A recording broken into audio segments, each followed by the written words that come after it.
What's up, everybody? It's your boy Slim, aka Mr. Different, and we're back with another video. Today, this is gonna be the beginning of my, I guess, quote unquote, recording basics type of thing, where I'm gonna be going over a bunch of recording tips.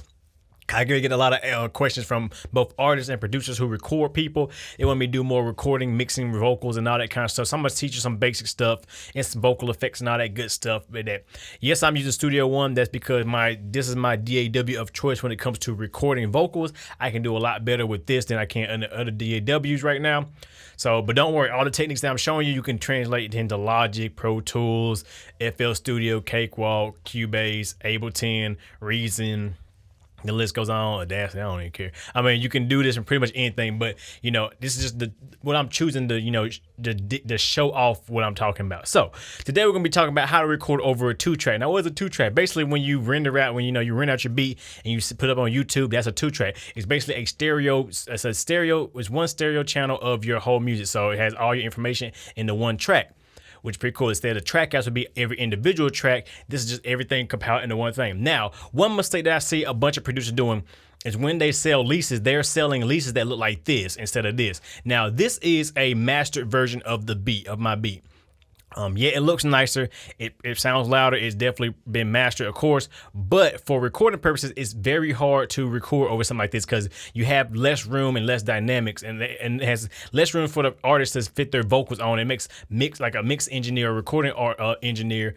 It gives them a hard time to record something like that. But there are ways to overcome that if you do send out stuff like this. Now, I suggest that when you render your beats out, you render a mastered version, and then you take off all the mastering effects you have, and you render a dry, no master, no process version with like this right here for like leases or whatever. Somebody want to lease your beat or whatever. You send them a file like this because this gives them a lot more room to mix their vocals into the beat, and then the mastering process allows them to basically get that volume back, so they have more room. They can make it sound like one cohesive track. But so let's listen to the difference between. So we'll just listen to the master version first so you can hear what it sounds like. Just start it right here.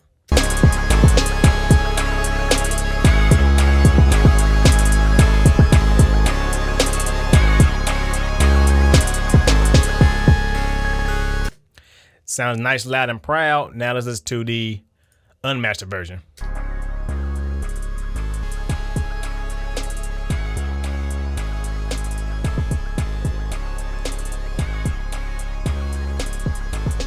Now you're probably thinking to yourself, "Oh my God, Lynn, that's too quiet, man." But at the end of the day, it gives them a lot of headroom to, you know, turn it up, to make it louder, to mix the vocals in, and all that good stuff. And basically, you can just turn your headphones up and your monitors up to get the volume you need to record that. That's the thing I like about that, because when you master that, you'll be able to master it better. Now, say you didn't send this, or the artist came into your studio like, "Hey man, I got a beat, download it off of SoundCloud, you know, man, it's a free download, man, here it is." And this one of the tracks is like this. How can you get, you know, how can you get a good mix or an okay mix? You're not gonna get a perfect mix unless, because I said this is an MP3 file up here, and this is a WAV file, so it's a big difference in quality wise. But like I said, you know, this is master anyway. So how can you get a good mix over a master MP3? Because that's what most artists are probably gonna come to your studio with.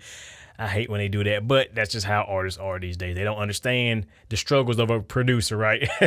So how can I get this to where I can start recording over, or record that artist over there? Well, one thing you can do, it's already super loud. Like it is like, let's see where it's like peaking it almost with 0. One thing you can do that make your life a whole lot easier, and this is one thing I do. It's not a big thing, but a lot of people don't do this, but you don't, like I say. First of all, let me say this. I see a lot of videos where people are just doing over process. They just do like, you got to add this, do this. You don't need to do all this. It's like one simple trick and it can solve your problem. Basically, what you want to do is you want to bring it down. So you want to bring it down to about, probably negative 12 dB. Maybe. I mean, depends on you. I usually bring it down to about -8 to -12 dB to give it a little bit more headroom. So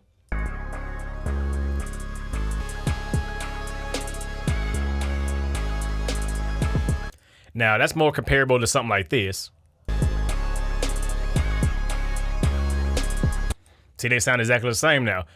That's what it's doing. Like you're giving yourself more headroom in the end. Now, yes, it's still basically a super loud beat, and it's not gonna give you perfect. Like I said, you know, the only way you can get a perfect way of doing that is they actually get like the track out like this, or at least like this.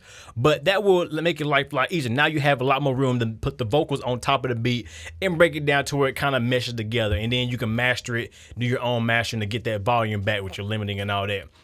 And that's just a simple trick that a lot of people don't do when it comes to, you know, mixing over 2-track. They just kind of throw it on there at 0 dB. They try to record it. Then they have their vocals so super loud and everything's distorted and it sounds bad, and then it don't get signed. That type of thing. You don't want to do that. Just when you get the beat, all you got to do, bring it down. -8, -12 dB. Like, so I use -12 because that's how loud this beat is. And you got, you know, a very somewhat close in a ballpark sound of that. So yeah, but that's basically, you know, that's pretty much it. I mean, this is kind of a simple tutorial. I don't really go too deep into it, you know, because there's not really a lot going on to it. But the main thing to take from this is, if you're an artist and you're recording over a 2-track, bring the beat down. If you don't buy your beats, you don't buy a lease and you don't get the lease or the track outs, bring your beat down. If you are a producer, make sure you have 2 different versions of it. Like, have one for display, like on your website, where it be SoundCloud, YouTube, wherever. That's your display one. But then have one in the background that you keep just in case when somebody want to buy your beats, they get a file like this. It'll make you look that much more professional. It will definitely make the other engineers' life easier, the artist's life easier, especially. And it will just make, you know, it'll make people want to come back for more. They'll be like, oh man, he's doing this. That's cool. I mean, that's the proper way to do it. And they really like that and they come back for more. You know what I'm saying? So you definitely want to do that. Keep that in mind. So yeah, that's pretty much it. Very simple tutorial. This, like I said, this is the very first one I'm gonna do, but I'm gonna be more vocal tutorials, compressing, EQ, reverb, special effects, how to do this, that, you know, gonna be more stuff. But I want to start off simple and basic and work our way up, you know, and do more advanced stuff here and there. So yeah, that's how it is. Hope you guys enjoy it. Like I said, if you got any requests, definitely let me know what y'all want to see me do so I can put it in the request pool and, you know, into my request list and just go on and do them one by one. So if you got any vocal effects you want me to try, mimic, or show you how to do, if you got any question about EQ, compression, limiting, whatever, mixing, I'll definitely do that. Let me know.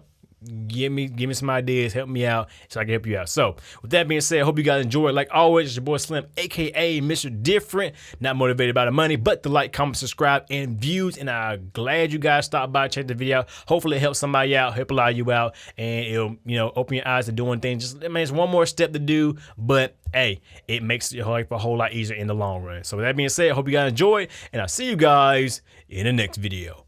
Have a good one.